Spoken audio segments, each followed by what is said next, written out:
Hey, gang. It's time for the last two chapters of our read aloud. It's about 10 pages long. We're going to start with chapter 38 and go into chapter 39. Then there'll be a project where you're going to be making your own zine, but we'll be using iPads because we're not in school. We don't have scissors and paper and that sort of thing. So the previous two chapters, Malu kind of had a, oh boy, what am I doing here? And then a moment of clarity where she brought all her courage to the front and she sang. And then her mom and dad were in the crowd watching her perform. Her mom was smiling and singing along with her, and it was really a beautiful moment.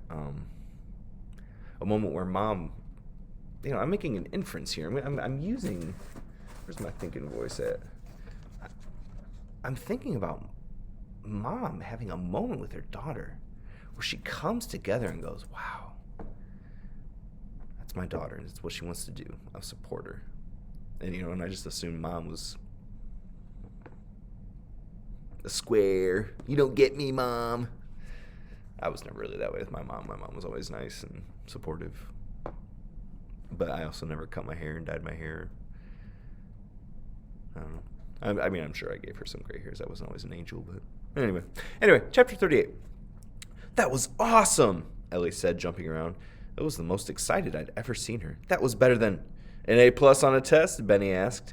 Let me think about it, Ellie said with a grin. I can't wait to do it again, Joe said.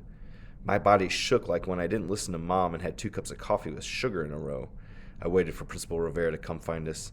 We had a T-shirt ready and waiting for her. But she was busy with a couple of 6th grade boys who had taken over the microphone and were doing a comedy routine. One pretended to be a ventriloquist while the other one was a dummy. Who knew there were so many jokes about farts? Out of the corner of my eye I saw Selena approaching, but I was too happy and too drained of energy to move, and part of me didn't care what she was going to say anyway. I have to say, Maria Luisa, I wasn't expecting that. What? You singing in Spanish, she said, swishing her long skirt left and right. Why do you think I don't know Spanish, I asked. Why do you care so much?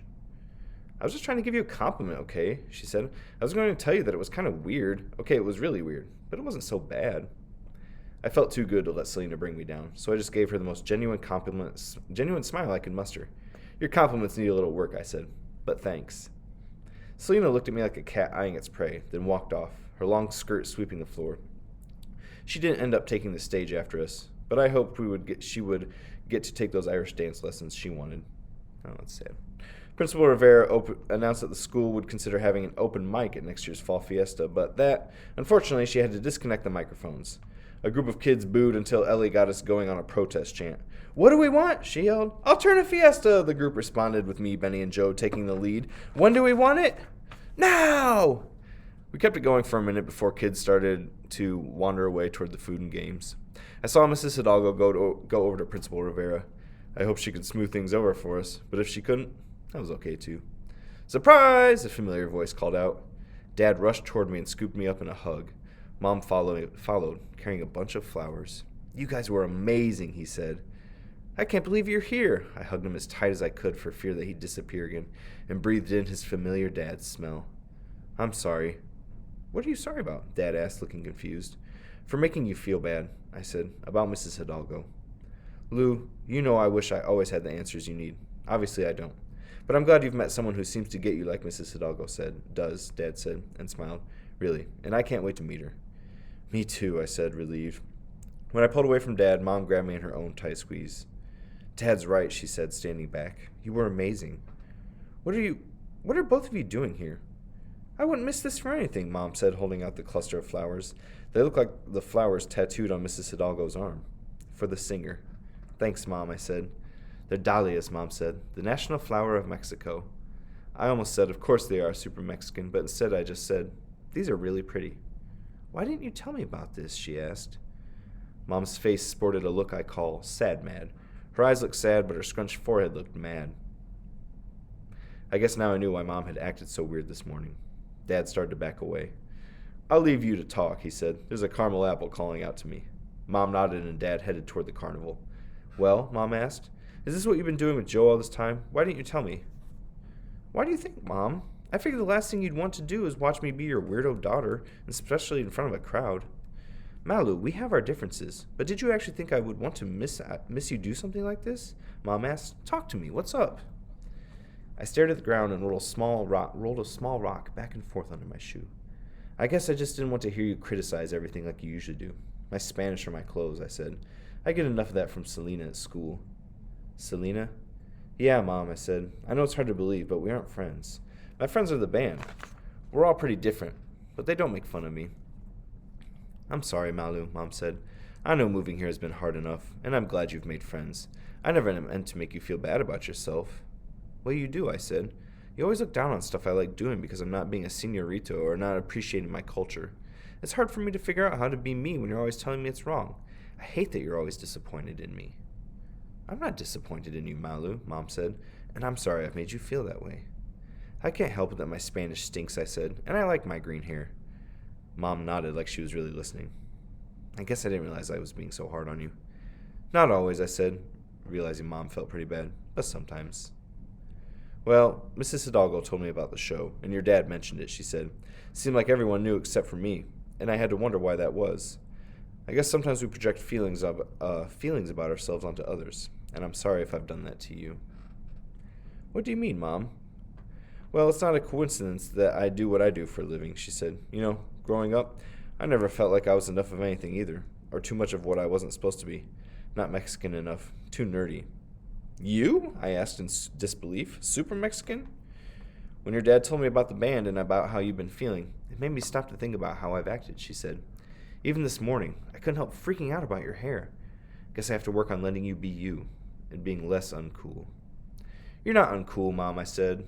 You're just you. Mom laughed. I know I don't always show it, but I love that you have no problem being an individual no matter what others think, Mom said. Not even me. That's not an easy thing to do. So you don't mind the hair after all, I asked. Do I have to like the hair? I guess not, I said. But can you stop bugging me about being more of a señorita, or at least let me decide what that means? I'll try, Mom said. So, be honest. What did you think of the song? That was, by far, the most unique version of Chilito Lindo I've ever heard, Mom said. You thought it was terrible, right? Unique doesn't mean terrible, Mom said. You of all people should know that. I thought it was great. I love what you guys did with it, mixing the old and the new. Thanks, Mom. I'm proud of you for singing in Spanish, too, she said. I know that must have been nerve-wracking. Actually, I said, it wasn't as hard as I thought it would be. I'm glad to hear that, Mom said. You know, you might be on your way to becoming Super Mexican Jr. with that singing. We couldn't hold in our laughter at that. What's so funny, ladies? Joe asked, coming up to us, his mariachi hat back to hanging around his neck. Inside joke, I said. Hey, Manolito's Food has a food truck here, Joe said. They have the best tacos. You in, Maria Luisa? Malu? You can call me Maria Luisa if you want. I don't mind. Joe shook his head. Make up your mind, dude. Yes, Mom said. We're definitely in. Let's go find your dad.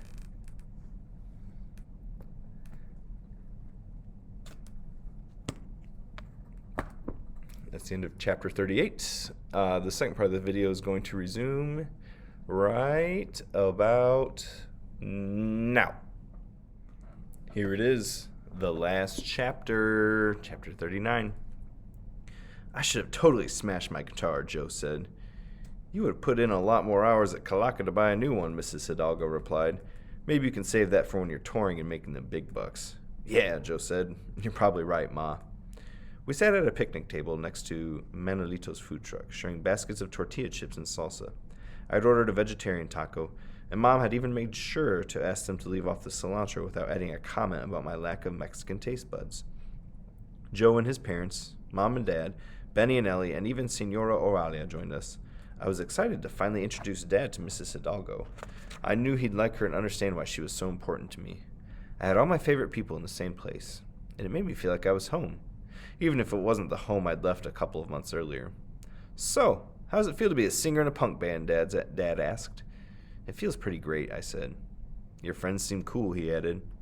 I looked over at Joe, Benny, and Ellie, who were blowing straw wrappers at each other. My friends.